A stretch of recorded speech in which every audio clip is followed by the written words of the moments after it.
Monsieur Éric Pliez, le maire du 20e arrondissement pour le groupe Paris en commun pour 5 minutes. Merci Monsieur le maire. Mesdames et messieurs, je souhaite profiter de cette communication.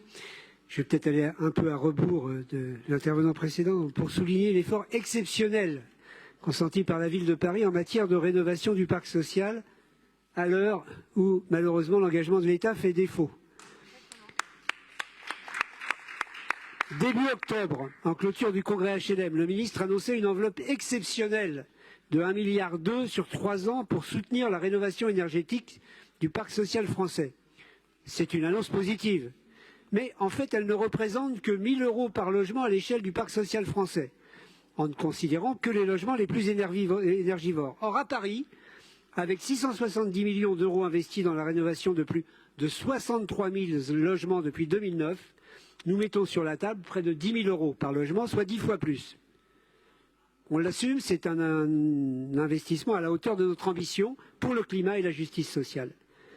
Pour le climat d'abord, vous le savez, la consommation énergétique du secteur résidentiel représente près de 40% des émissions de gaz à effet de serre du territoire parisien.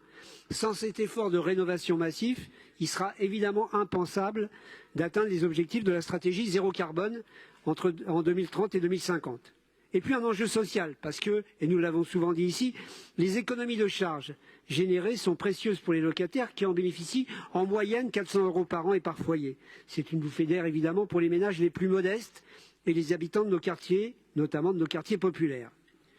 En 2022, ça a été dit précédemment, le programme prend un nouveau virage avec l'accélération du volet développement des îlots de fraîcheur.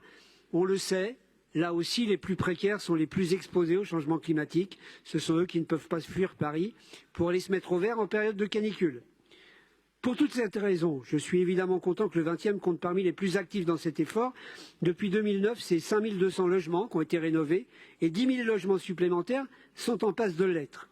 C'est donc le tiers du parc social de l'arrondissement qui est engagé dans cette dynamique. De même, en 2022, le 20e comptait 4 des 15 opérations d'îlots de fraîcheur financées par Paris et par son équipe municipale.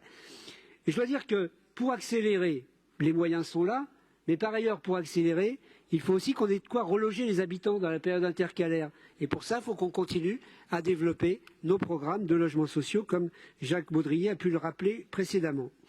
Voilà, je finirai en rappelant que dans un contexte d'inflation et de hausse des taux d'intérêt, ces résultats encourageants sont toutefois marqués par une hausse du coût des rénovations pour les bailleurs.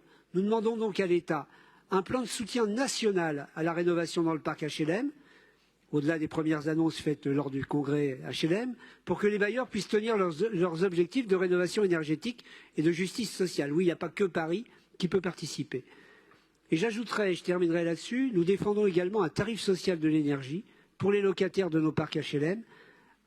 On vient de faire paraître une tribune avec des élus de tous bords d'ailleurs sur le sujet, puisqu'on sait qu'aujourd'hui, dans le parc social, c'est d'abord l'énergie qui coûte le plus aux locataires. Merci.